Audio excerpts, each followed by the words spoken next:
Good morning बच्चों, SBD school की online क्लासों में आप सभी का वेलकम है। और हमने 12th क्लास केमिस्ट्री का चैप्टर नंबर 2 स्टार्ट कर रखा था। तो इससे पिछले वाले लेक्चर में हमने डिस्कस किया था राउट लॉ। अब हम आज के लेक्चर में हम डिस्कस करेंगे आदर्श विलयन और अनादर्श विलयन क्या होता है। सबसे पहले बेटा मैं आपको बता दूं कि ये टॉपिक इंपॉर्टेंट है, एग्जाम में आता है, ठीक है। डिफरेंट आता है या आपसे पूछ लेता है कि आदर्श विलयन अनादर्श विलयन क्या है, समझाइए या इसका अंतर बताइए। अब हम स्टार्ट करते हैं अपना नया लेक्चर में। तो आदर्श विलयन और अनादर्श विलयन, सबसे पहले हम बात करते हैं किसी भी विलयंस के बारे में बात करते हैं कि विलयन क्या है। तो विलयन दो लोगों से मिलकर बना होता है, एक फर्स्ट होता है विलेय और दूसरा क्या होता है विलायक। तो हमारे पास एक कंटेनर है, इस कंटेनर में कोई भी शुद्ध द्रव है A, ठीक है, जिसको हम क्या कहेंगे यहाँ पे विलायक कह रहे हैं। अब शुद्ध द्रव है तो इसका मतलब विलयन में सिर्फ कौन प्रेजेंट होगा, A ही प्रेजेंट होगा।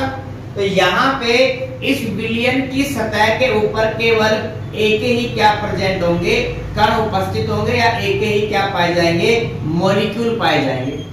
जब आप क्या करोगे, इसको कवर करके इसको हिट करोगे तो इसकी वाष्प बनेगी और क्या लगाएगी ये दाब, जिसको हमने क्या कहा था वाष्प दाब।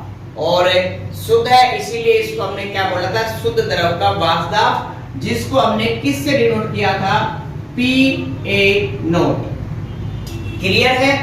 इसी के साथ हमारे पास एक दूसरा कंटेनर है और इस दूसरे कंटेनर में हमने लिया है शुद्ध द्रव B। क्या लिया है भाई, शुद्ध द्रव B लिया है और जिसको हम क्या कहेंगे विलेय। क्या कहेंगे, विलेय कहेंगे। अब हमारे पास जो सेकंड कंटेनर है उसमें सिर्फ B है, तो इसका मतलब इस द्रव की सतह के ऊपर सिर्फ और सिर्फ आपको B के मॉलिक्यूल्स पाए जाएंगे, B के कण पाए जाएंगे। तो यहाँ पे B बीच में, जब आप इसको गर्म करोगे तो फिर से इस B द्रव की वाष्प बनेगी और ये दाब लगाएगा, जिसको क्या कहेंगे PB0, यानी कि द्रव का वाष्प दाब। अब इन दोनों को आपस में मिलाते हैं। जब इन दोनों को आपस में मिलाएंगे तो इस विलयन में दो घटक हैं, एक तो A है और एक B है। तो इसमें इसकी सतह के ऊपर A के भी कण पाए जाएंगे और B के भी कण पाए जाएंगे। तो जैसे हमारे पास ये कण A है, ये कण B का है, ये कण A है, ये कण B है, ये कण A है। क्लियर है। अब यहाँ पे इसको कवर करके अगर हम इसको हिट करेंगे तो A की वाष्प भी बनेगी और B की वाष्प भी बनेगी। अब इस विलयन में जो घटक A है उसकी जो वाष्प है उसके द्वारा जो दाब लगेगा उसको हम कहेंगे PA, यानी कि विलयन में द्रव A का वाष्प दाब। और द्रव B के वाष्प दाब को किससे डिनोट करते हैं भाई, PB से डिनोट करेंगे। क्लियर है यहाँ तक। अब हमने पढ़ा था राउट का नियम। तो राउट का नियम क्या था भाई, कि विलयन में किसी भी घटक का आंशिक दाब, विलयन में किसी भी घटक का आंशिक दाब वो समानुपाती होता है उसके मोल भिन्न के। तो द्रव A का वाष्प दाब किसके समानुपाती होगा, A के मोल भिन्न के समानुपाती होगा। अगर समानुपाती का चिन्ह हटाएंगे तो यहाँ पे कांस्टेंट लेते हैं PA0 और काई A। तो ये हमारे पास क्या आया था कि किसी भी विलयन में द्रव A का आंशिक वाष्प दाब। क्लियर है। इसी तरह हमारे पास अगर घटक B है तो उसका आंशिक वाष्प दाब क्या होगा, PB बराबर होता है PB0 और काई B के। तो ये हो गया वाष्प दाब। इसका मतलब क्या है कि अगर किसी भी विलयन में जितने ज्यादा किसी भी घटक के कण होंगे, चाहे विलेय के हो चाहे विलायक के हो, उतनी ज्यादा उसकी क्या बढ़ेगी, वाष्प बढ़ेगी। और जितनी ज्यादा वाष्प होगी उसका वाष्प दाब भी क्या होगा, उतना ही ज्यादा होगा। क्लियर है। मतलब आप अगर A के मोल भिन्न बढ़ाओगे तो इसकी वाष्प दाब बढ़ेगी, अगर आप विलेय A के मोल भिन्न घटाओगे तो इसके वाष्प दाब क्या होगी, घटेगी। अब इसी तरह अगर इस विलयन का कुल वास्तव यानी कि पी टोटल की अगर हम बात करते हैं तो ये इक्वल आएगा घटक ए के वास्तव के आंशिक दाब के और घटक बी के आंशिक दाब के योग के बराबर। तो ये नियम क्या था हमारे पास, राउल का नियम था। क्लियर है यहां तक? अब हमें आदर्श विलयन और अनादर्श विलयन पहचानने हैं या देखने हैं कि कौन कौन से विलयन आदर्श होते हैं और कौन कौन से विलयन अनादर्श होते हैं। क्लियर है यहां तक? तो सबसे पहले आपको एक तो राउल के नियम के आधार पे देखना है कि कौन से विलयन आदर्श होंगे या कौन से विलयन अनादर्श होंगे। क्लियर है? इसी के साथ हमें देखना है यहाँ पे आयतन में देखना है। देखो अगर हमारे पास जो विलेय है उसका आयतन जैसे 2 लीटर है, कितना है, 2 लीटर है, और जो हमारे पास कंटेनर बी है उसका आयतन कितना है, 2 लीटर है। जब कंटेनर नंबर ए और बी यानी कि विलेय और विलायक को आपस में मिलाएंगे तो बनने वाले विलयन का आयतन कितना है हमारे पास, 4 लीटर। यानी कि विलेय और विलायक के आयतन को जोड़ने के बाद जो हमारे पास विलयन का आयतन है वो अगर दोनों के योग के बराबर आता है, क्या आता है, दोनों के योग के बराबर आता है, तो हम यहाँ पे लिख सकते हैं कि डेल्टा वी। डेल्टा वी का मतलब क्या है, आयतन परिवर्तन। भाई आयतन परिवर्तन कितना हुआ, हमने विलायक कितना लिया, 2 लीटर लिया है, विलेय कितना लिया है, 2 लीटर लिया है, और हमारे पास विलयन कितना बना, 4 लीटर। तो क्या आयतन में कोई चेंज आया, क्या नहीं आया? जब आयतन में कोई चेंज नहीं आया तो हम यहाँ पे लिख सकते हैं कि डेल्टा बी कितना होगा, 0। यानी कि आयतन परिवर्तन कितना होगा, 0। क्लियर है यहाँ तक? इसमें नेक्स्ट अगर हम बात करें आकर्षण बल की, सुना ध्यान से भाई, आकर्षण बल, तो यहाँ पे हमारे पास कंटेनर में सिर्फ क्या है, ए है, तो यहाँ पे क्या पाए जाएंगे, ए के कण पाए जाएंगे, तो उनके बीच में क्या लग रहा है, एक आकर्षण बल लग रहा है जिसको हम कहेंगे ए का आकर्षण बल। ए के बीच में क्या लग रहा है भाई, आकर्षण बल लग रहा है इसमें। इसी तरह कंटेनर बी में क्या है भाई, बी द्रव है जिसको क्या बोला हमने, विलेय बोला है। अब इसमें सिर्फ क्या प्रेजेंट रहेंगे, बी प्रेजेंट रहेंगे इसमें, तो इसका मतलब बी और बी के बीच में भी क्या रहेगा, आकर्षण बल है। तो यहाँ पे बी और बी के बीच में जो आकर्षण बल लग रहा है हमने उसको क्या नाम दिया, बी आकर्षण बल।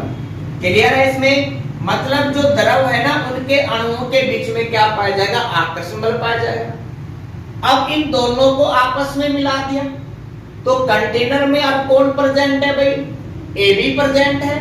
तो अब जो आकर्षण बल होगा वो किस किस के बीच में होगा, ए और बी के बीच में आकर्षण होगा। ठीक है, मतलब जो अब आकर्षण बल लगेगा वो किसके बीच में लगेगा, ए और बी के बीच में आकर्षण बल लगेगा। अब एक्सपेरिमेंटली रूप से ये देखा गया या ये पाया गया कि जितना ए के बीच में आकर्षण होता है, जितना बी के बीच में आकर्षण होता है, उतना ही ए और बी के बीच में क्या पाया जाएगा, आकर्षण बल। मतलब हम ये कह सकते हैं जब विलेय को यानी कि विलेय और विलायक को जब आपस में मिलाएंगे ना तो आकर्षण बल क्या होगा, बराबर होगा। ध्यान रखना, मतलब ए के बीच में जितना आकर्षण बल है, बी के बीच में जितना आकर्षण बल है, उतना ही आकर्षण बल किसमें पाया जाएगा, ए बी के बीच में आकर्षण बल पाया जाएगा। मतलब आकर्षण बल में चेंज नहीं होगा। अब आकर्षण बल में चेंज नहीं होगा तो इसमें क्या होता है, सुना ध्यान से भाई। जब जैसे 2 मॉलिक्यूल है हमारे पास, सुना ध्यान से आप यहाँ पे, जैसे हमारे पास कण है ए और बी, तो इस समय इनका आयतन ये है। आयतन का मतलब क्या होता है, घेरा गया स्थान होता है। अगर इनके बीच में आकर्षण बल बढ़ जाए, जब आकर्षण बल बढ़ेगा तो ये कण कैसे आ जाएंगे, पास आ जाएंगे ना। जब पास आ जाएंगे तो यहाँ पे अब बताओ मुझे आयतन घटा या बढ़ा। भाई इसका आयतन क्या था, इतना था, आकर्षण बल बढ़ गया तो आयतन क्या हो गया, कम हो गया। अगर आकर्षण बल क्या हो जाए, घट जाए, दो अणुओं के बीच में आकर्षण बल अगर घट जाता है तो ये कण कहां पे पहुंच जाएंगे, दूर चले जाएंगे। ऐसा ही होगा, कण क्या होंगे, दूर चले जाएंगे। जब कण दूर चले जाएंगे तो जैसे A और B क्या हो गए, यहाँ पे दूर चले गए। अब मुझे बताओ कि आयतन बढ़ा या घटा, बढ़ गया आयतन। तो आकर्षण चेंज होने से दो प्रकार की पॉसिबिलिटी बनती है भाई।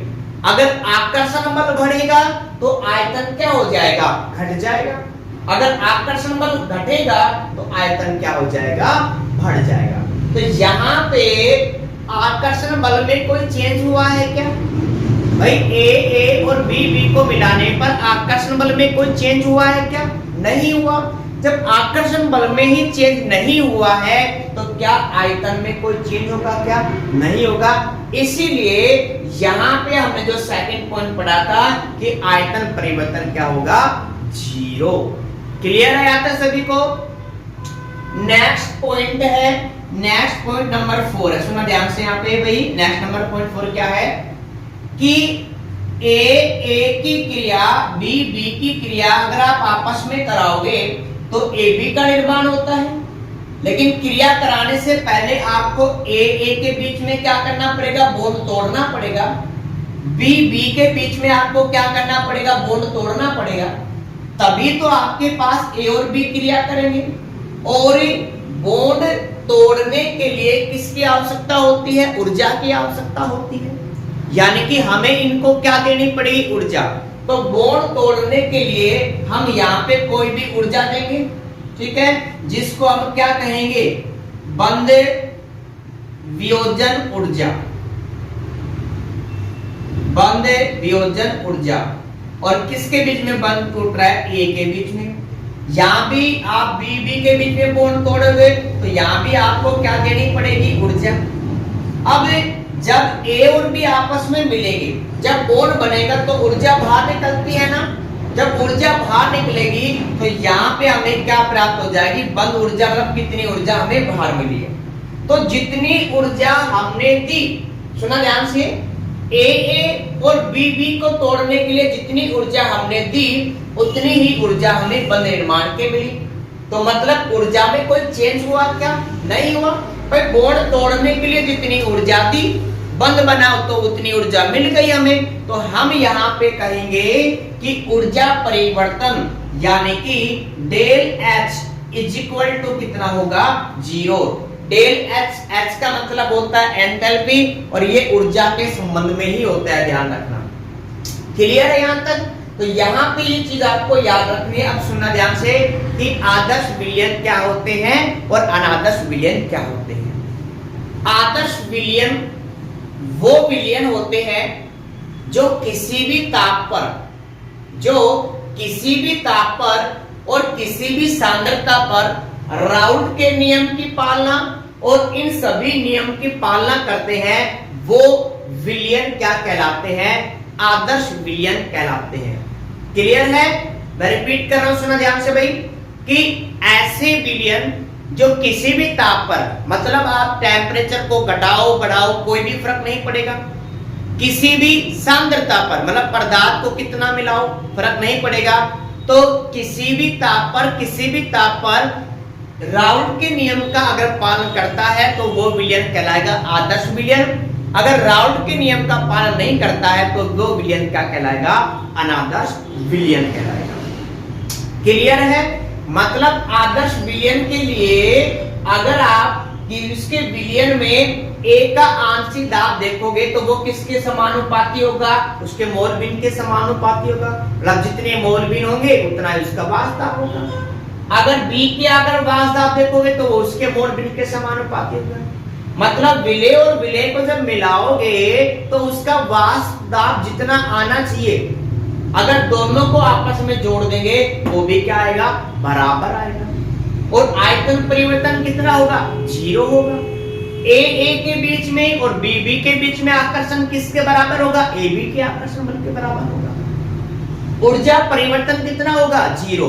तो ऐसा कोई भी विलयन जो इन सभी कंडीशंस को या हम कह सकते हैं कि राउल्ट के नियम्स को पालना करता है, वो ही विलियन क्या कहलाते हैं, आदर्श विलियन कहलाते हैं।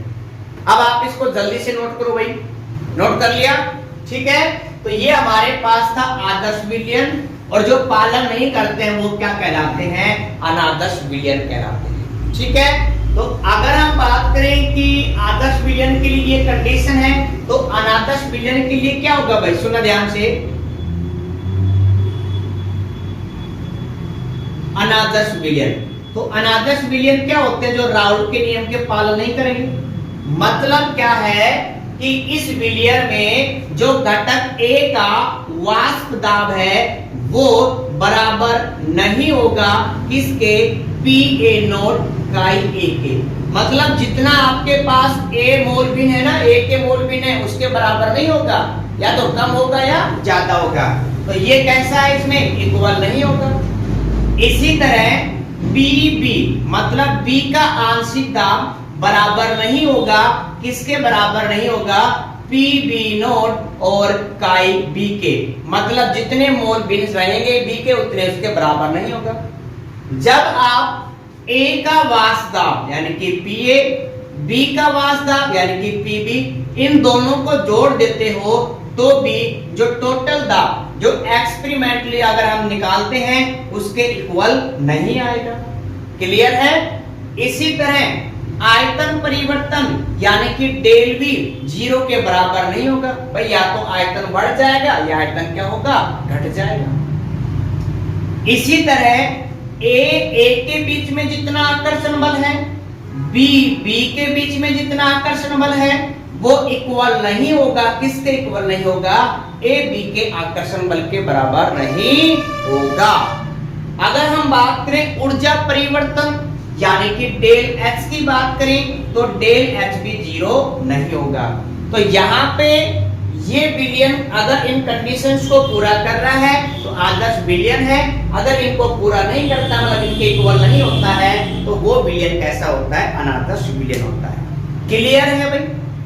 अब बराबर नहीं है तो दो कंडीशन होगी भाई, या तो कम होगा या ज्यादा होगा। जैसे एग्जांपल के लिए कि आपकी एज मेरी एज के बराबर नहीं है भाई, बराबर नहीं है तो दो कंडीशन है, या तो आपकी एज मेरे से ज्यादा है या आपकी एज मेरे से कम है। भाई सेम कंडीशन है कि अगर आपके पास अनादर्श विलियन है वो राउल्ट के नियम को या इन कंडीशन में फॉलो नहीं करता है, मतलब इनका पी टोटल के बराबर नहीं आता है, तो बराबर नहीं है तो दो ही कंडीशन होगी भाई, या तो ज्यादा होगा या कम होगा। इसी तरह या इसीलिए जो हमारे पास आदर्श विलियन है वो भी दो प्रकार का होता है। कौन कौन सा होता है, तो इस चीज को हम ऐसे लिख देते इसमें, हमारे पास दो प्रकार का होगा। और कौन कौन सा भाई, धनात्मक विचलन, धनात्मक विचलन वाले हमारे पास अनादर्श विलियन, और दूसरा हमारे पास कैसा होगा, ऋणात्मक विचलन। ठीक है। मतलब धनात्मक का मतलब क्या है कि ऐसे विलियन जिनका वाष्प दाब, अगर हम बात करें किसके, घटक A के किसके आंशिक दाब की बात करें यानी कि PA की बात करें तो वो ज्यादा होगा, किससे ज्यादा होगा, PA0 काई B से, सॉरी काई A से। इसी तरह B का आंशिक दाब PB ये भी ज्यादा होगा, किससे होगा, PB0 काई B से। जब आप A का आंशिक दाब B का आंशिक दाब आपस में जोड़ोगे तो टोटल जो वाष्प दाब आएगा वो क्या होगा, ज्यादा होगा, किससे, A और B के आंशिक दाब से क्या होगा, ज्यादा होगा। क्लियर है। आयतन परिवर्तन, ठीक है, आयतन परिवर्तन का और डिस्कस कर रहे हैं फिलहाल अभी। तो आप ये समझना भाई, अब ये आदर्श, देखो आदर्श विलियन नहीं है, क्यों, क्योंकि आंशिक दाब बराबर नहीं है लेकिन क्या है, ज्यादा है। तो ऐसे कोई भी विलियन जो आदर्श विलियन से धनात्मक विचलन शो करते हैं तो वो क्या कहलाते हैं, धनात्मक विचलन वाले अनादर्श विलियन कहलाएंगे। क्लियर है। और जिनका कम होगा वो क्या कहलाएंगे, ऋणात्मक कहलाएंगे। यानी कि जब आप विलय और विलाय को आपस में मिला दोगे तो बनने वाले विलयन में घटक ए का आंशिक दाब कम होगा। किससे कम होगा भाई? PA0 काई B से। मतलब आप जितने ज्यादा मतलब विलय मिलाओगे उसके समान नहीं होगा, उससे क्या होगा? कम। मतलब ज्यादा भी आपने विलय मिला दिया फिर भी आंशिक दाब क्या आ रहा है? कम आ रहा है। इसी तरह जो हमारे पास और यहाँ पे क्या आएगा? A आएगा। इसी तरह घटक B का आंशिक दाब कम होगा। किससे कम होगा भाई? PB0 काई B से। जब आप A का आंशिक दाब और B का आप आंशिक दाब देखो इसमें योग करते हो तो ये ज्यादा होगा। किससे होगा? P टोटल से। मतलब P टोटल का मान कम होगा इनके आंशिक दाब से। क्लियर है यहां तक सभी को? तो ये हमारे पास था धनात्मक विचलन और ऋणात्मक विचलन। अब हमें समझना है कि आखिरकार भाई अगर इसमें धनात्मक विचलन शो कर रहा है तो आखिरकार इन प्रॉपर्टी पे क्या इफेक्ट पड़ेगा, मतलब इनमें क्या चेंज होगा। तो सबसे पहले आप धनात्मक विचलन में देखो कि आंशिक दाब क्या है? ज्यादा है। विलयन में P टोटल क्या है? ज्यादा। अब सुना ध्यान से आप इस चीज को भाई समझने की कोशिश करो, रटना नहीं है कुछ भी चीज आपको। ये हमारे पास विलयन है, इस विलयन में A और B है। अब यहां पे इसका वास्तव यानी कि A का वास्तव ज्यादा है, B का वास्तव ज्यादा है और दोनों का टोटल का वास्तव क्या है? ज्यादा। अब वास्तव कब ज्यादा होगा भाई? जब वाष्प ज्यादा होगी, वाष्प ज्यादा हुई तभी तो वास्तव ज्यादा होगा। वाष्प कब ज्यादा बनेगी? जब इन A और B के बीच में जो आकर्षण बल है वो कम होगा या ज्यादा होगा भाई? आकर्षण कम होगा तभी तो ये A और B है ये आसानी से अलग अलग हो सकते हैं। जब A और B आसानी से अलग अलग हो जाएंगे तो इनके द्वारा जो वाष्प बनेगी वो भी क्या होगी? ज्यादा बनेगी। यानी कि हम ये कह सकते हैं कि धनात्मक विचलन में A के बीच में जो आकर्षण बल है, B के बीच में जो आकर्षण बल है वो ज्यादा होगा। किससे ज्यादा होगा? AB के आकर्षण बल से ज्यादा होगा। मतलब AB का क्या होगा? कम। जब AB का आकर्षण बल कम होगा तो जो अणु है वो कैसे पाए जाएंगे? दूर दूर पाए जाएंगे। आसानी से क्या हो सकते हैं? वाष्पित हो सकते हैं। जब वाष्प आसानी से ज्यादा बनेगी तो उस समय वाष्प भी क्या होगा? ज्यादा होगा। क्लियर है यहां तक भाई? तो यहां से हमने अभी डिस्कस किया है, सिर्फ आकर्षण बल पे डिस्कस किया है कि आकर्षण बल में क्या चेंज होगा। अब नेक्स्ट भाई, अगर आपके पास A के बीच में आकर्षण बल कम हुआ तो A B के मॉलिक्यूल कहां पे जाएंगे? दूर दूर जाएंगे। जब दूर दूर जाएंगे तो आयतन बढ़ेगा या घटेगा? आयतन बढ़ेगा। तो यहां पे हम लिखेंगे कि डेल V ज्यादा होगा। किससे? 0 से ज्यादा होगा। 0 के बराबर नहीं होगा और क्या होगा? ये ज्यादा होगा। यहाँ क्लियर है? यहाँ पे अब आकर्षण बल कम, देखो आकर्षण बल कम हुआ तो आयतन बढ़ गया। अब आयतन बढ़ा इसमें तो यहाँ पे आकर्षण क्या हुआ है? कम। जब आकर्षण कम हुआ है तो आपको बॉन्ड तोड़ने के लिए ऊर्जा कम देनी पड़ेगी। बॉन्ड तोड़ने के लिए ऊर्जा कम देनी पड़ेगी। तो यहाँ पे हम कहेंगे कि डेल्टा जो H है वो भी 0 के इक्वल नहीं है। ठीक है। अब नेक्स्ट पॉइंट, ऋणात्मक विचलन की बात करें भाई। तो ऋणात्मक विचलन में जो आंशिक दाब A का है वो कम है। किससे कम है? उसके मोलबिन से। इसका मतलब क्या हुआ भाई? जब आपने A और B को आपस में मिलाया तो इनका आकर्षण क्या हो गया? ज्यादा हो गया। जब आकर्षण ज्यादा हो गया तो कोई भी दो कण दूर दूर जा सकते हैं क्या? नहीं। क्या वाष्पित हो सकते हैं आसानी से? नहीं। तो वाष्पित कम होंगे। आकर्षण ज्यादा होने से वाष्पित कम होंगे और वाष्पित अगर कम होंगे तो उसकी वाष्प भी क्या बनेगी? कम बनेगी। वाष्प कम बनेगी तो उसका दाब भी क्या होगा? कम।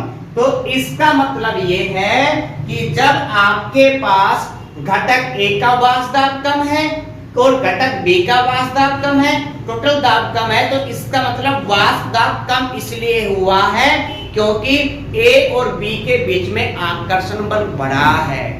किसकी तुलना में? ए के बीच में और बी के बीच में। तो हम यहाँ पे लिख सकते हैं कि ए के बीच में जितना आकर्षण बल है, बी के बीच में जितना आकर्षण बल है, उससे ज्यादा होगा किसके बीच में? ए बी के बीच में। जब आकर्षण बल ज्यादा है तो आयतन क्या हो गया?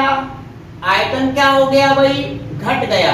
तो यहाँ पे जो डेल्टा बी है वो कम होगा किससे? 0 से कम होगा, क्योंकि आयतन क्या हो गया भाई? घट गया।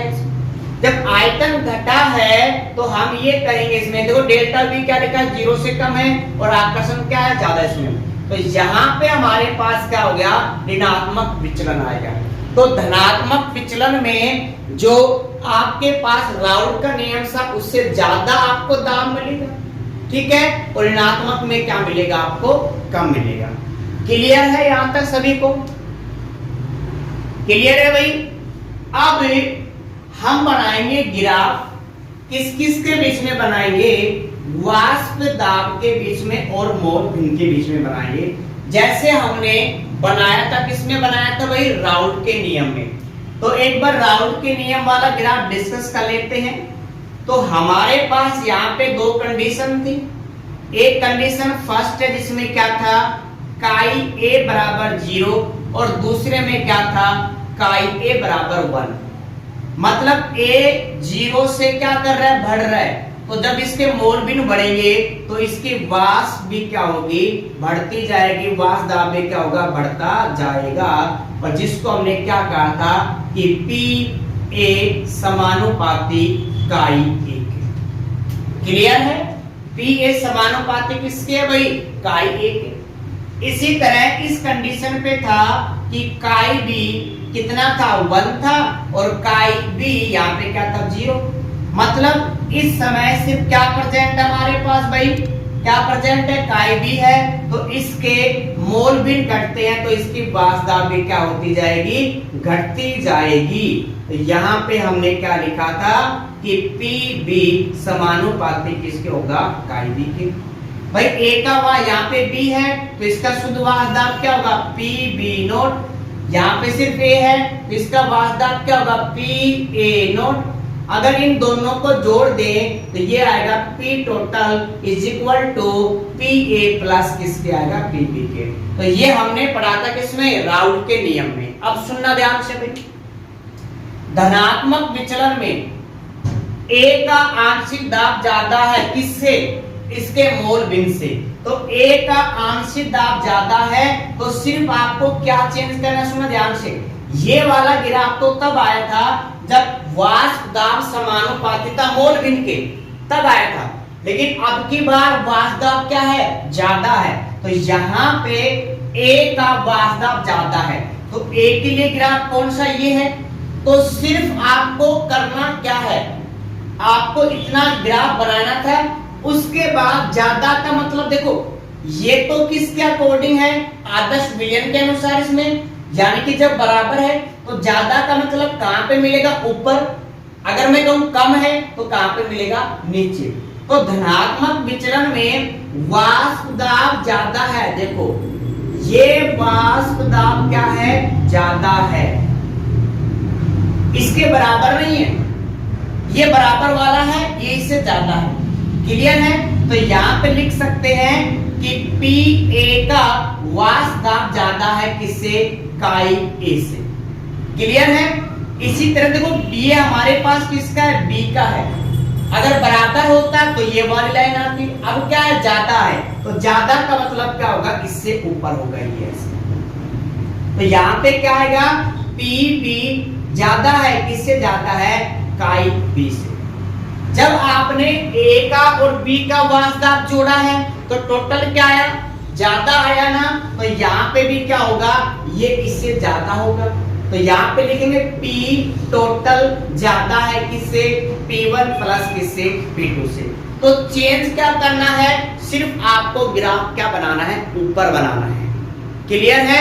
यहाँ पे ये वाली जो ब्लैक लाइन दिख रही है तो तब काम करेगा जब वो समान होगा तब काम करेगा, लेकिन समान तो नहीं है, ज्यादा है, तो इससे हमने क्या, देखो ये लाइन हमारे पास ऐसे, देखो ये तो तब काम करता है जब समान हो।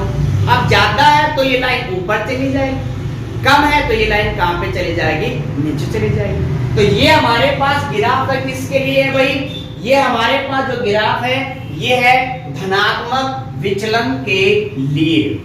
क्लियर है। अब हमें बनाना है ऋणात्मक विचलन के लिए। तो सबसे पहले आप फिर से वही बेसिक डायग्राम बनाओ जो आपने राउंड के नियम में बनाया था। ठीक है, यहां पे काई ए इज इक्वल टू 0, काई बी काई ए इज इक्वल टू 1, काई बी इज इक्वल टू 1, काई बी इज इक्वल टू 0। यहां पे वास्तव था पी बी नोट, और ये था हमारे पास राउंड के नियम के अकॉर्डिंग। यहां पे हमारे पास इसका वास्तव था पी बी ए नोट, और किसके अकॉर्डिंग था, आदर्श विलयन कह सकते हो या राउंड के नियम के अकॉर्डिंग। पी टोटल क्या आया था, बराबर आया था। अब की बार क्या है, देखो ए का आंशिक दाब कम है, ज्यादा नहीं है, कम है, इसीलिए आपको क्या करना पड़ेगा कि ये जो आपके पास ग्राफ है ये कहां पे जाएगा, नीचे की तरफ जाएगा। भाई ये तो हमारे पास लेवल का है, ज्यादा के लिए हमने ऊपर किया था, कम के लिए कहां पे करेंगे, नीचे। तो ये हमारे पास ग्राफ कहां पे आएगा, ऐसे नीचे आएगा। क्लियर है। देखो इससे क्या है, नीचे है, इसमें लिख सकते हैं कि पी ए कम है, किससे कम है, काई बी से। इसी तरह यहां भी क्या आएगा, कम आएगा, तो ग्राफ कहां पे जाएगा, नीचे की तरफ आएगा, ऐसे ऐसे है। तो यहां पे क्या लिखोगे, पी बी कम है, किससे, काई बी से। टोटल दाब कम है भाई, तो इसीलिए यहां पे क्या करेंगे, इसमें भी लगाएंगे नीचे की तरफ ऐसे। ठीक है, तो यहां पे लिखेंगे पी टोटल कम है, किससे, P1 P A plus PB से क्या है, कम। तो ये जो ग्राफ है इसमें, ये फर्स्ट वाला जो ग्राफ है ये धनात्मक विचलन के लिए है, और सेकंड वाला जो ग्राफ है ये है ऋणात्मक विचलन के लिए। क्लियर है। तो आज हमने डिस्कस किया है राउंड का आदर्श विलयन और अनादर्श विलयन क्या होते हैं। तो ऐसे विलयन जो किसी भी सांद्रता पर, किसी भी ताप पर राउंड के नियम का पालन करते हैं या इन सभी नियमों का पालन करते हैं तो वो आदर्श विलयन होंगे, नहीं करते हैं तो अनादर्श विलयन है। अब नहीं करते हैं तो या तो कम होगा या ज्यादा होगा, इसीलिए धनात्मक विचलन और ऋणात्मक विचलन इसमें। क्लियर है। तो बच्चों ये हमारे पास आज का टॉपिक था इसमें।